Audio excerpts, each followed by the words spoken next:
Au niveau de la caille, on enlève tout ce qui est partie plume. D'accord? L'essence de plume qui reste.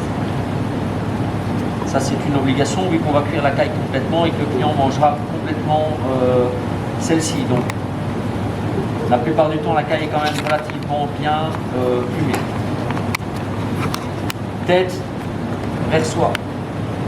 On coupe la tête le plus haut possible. Voilà. On coupe le premier aileron, on utilise en abattis. Je retourne la caille, comme pour le pigeonneau, je tends légèrement la peau, j'exerce une pression sous le cou, je fais une légère incision, je ne vais pas trop loin, juste pour pouvoir commencer à dégager le cou. D'accord ? Le but c'est de ne pas complètement ouvrir, on ne va pas retrousser, on ne va pas brider. Donc on doit essayer de garder un maximum l'effet col roulé pour pouvoir farcir la caille par après. Comme pour le pigeonneau.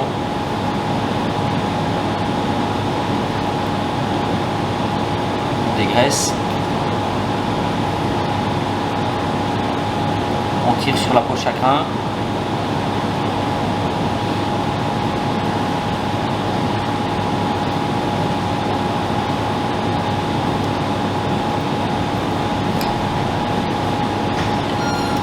On coupe le cou à ras. Abattis, déchets. Donc on est au même point que pour la caille, pour retrousser. Ce que l'on va faire, c'est que l'on va venir travailler à l'intérieur. Je vais déjà enlever cette partie-là, la partie arrière croupion, on n'en a pas besoin. Déchets. On va venir travailler sur la fourchette, comme pour le pigeonneau.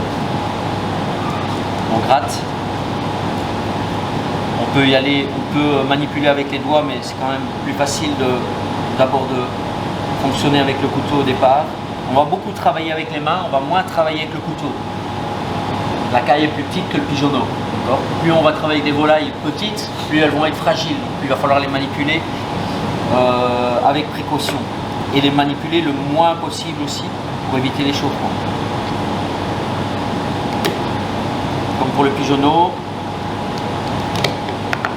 Je viens dégager la fourchette.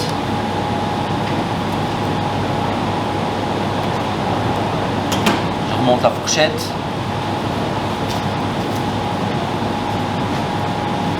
Je tourne, j'enlève.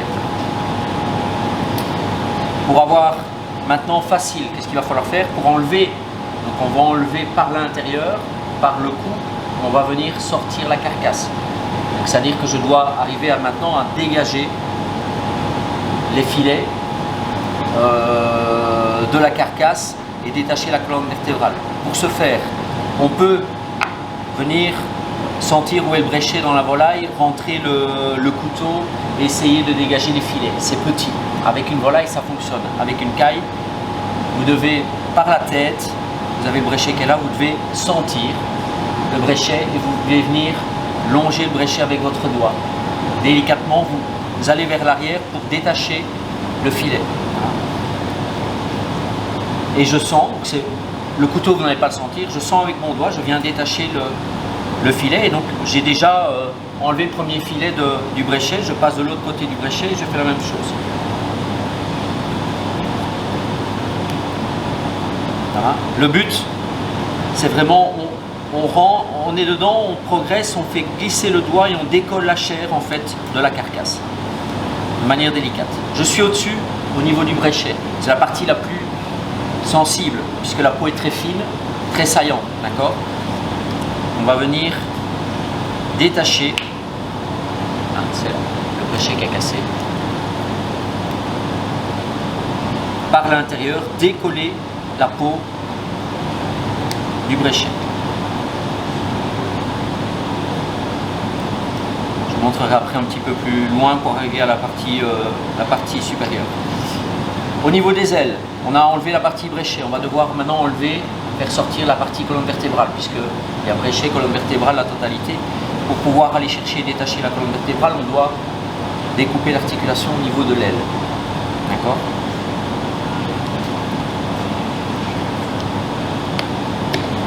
tomber dessus. Voilà, j'ai détaché l'aile. Une fois que j'aurai détaché l'aile, hein, c'est au niveau de l'épaule hein, en fait, hein, détacher l'épaule du reste, les bras restent sur le côté et on vient sortir la partie centrale, colonne vertébrale de la volaille. Je vais détacher la peau, c'est-à-dire que on va faire coulisser, c'est comme si on dépiotait entre guillemets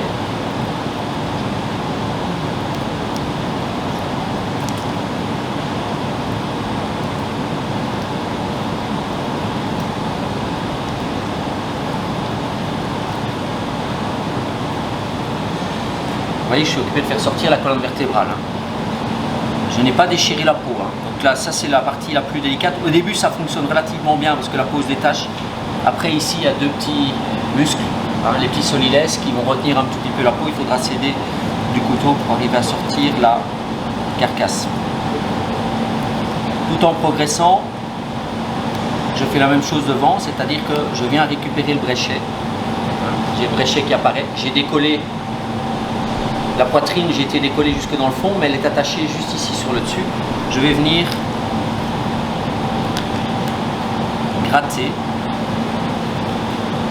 récupérer la chair et sortir la carcasse par l'intérieur. Ici on arrive à hauteur des deux petits solides, donc je tire bien sur la peau et de manière délicate je viens les détacher, vraiment avec la pointe du couteau. Le but c'est de ne pas percer la peau, d'accord ?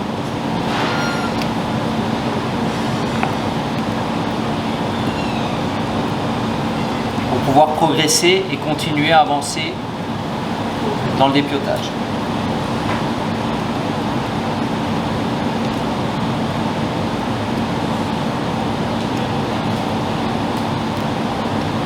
C'est presque de la chirurgie. Boucherie. Je n'ai pas 3 heures comme un chirurgien pour une opération.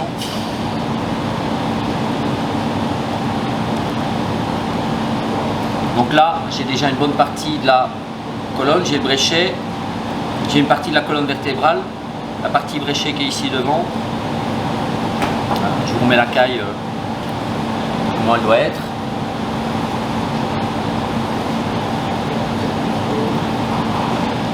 Et on arrive à la partie arrière. Pour la partie arrière, on va facile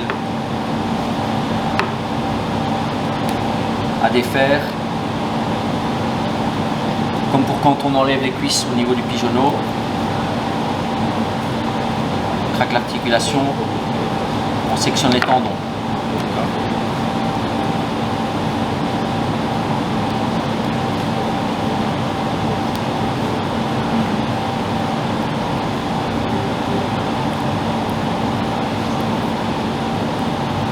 Voilà, j'ai récupéré la carcasse à l'intérieur, j'ai complètement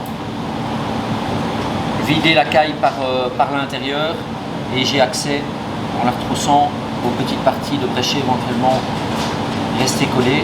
Toujours avec délicatesse, le but c'est de ne pas percer la peau.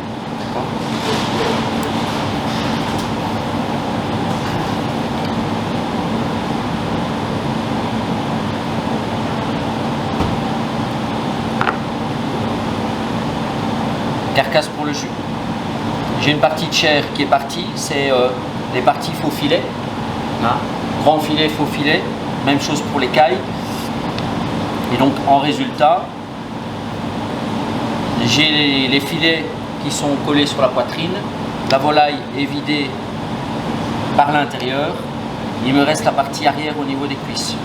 Je dois désosser les cuisses aussi, je vais garder, je vais enlever le fémur. Et on est comme pour la caille.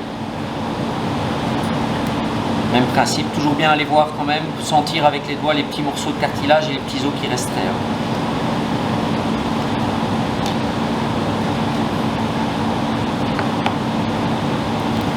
J'ai la cuisse, j'ai le fémur, on est à plat, je viens gratter sur l'os, je passe de chaque côté.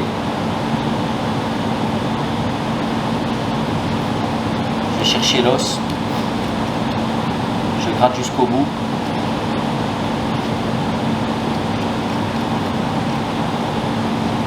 On pourrait pousser encore plus loin et aller jusqu'au bout et aller rechercher la dernière patte et ne garder que le bout. Ici pour la structure, je laisse quand même un petit os dans la cuisse. Comme pour le pigeonneau, on vient enlever le fémur.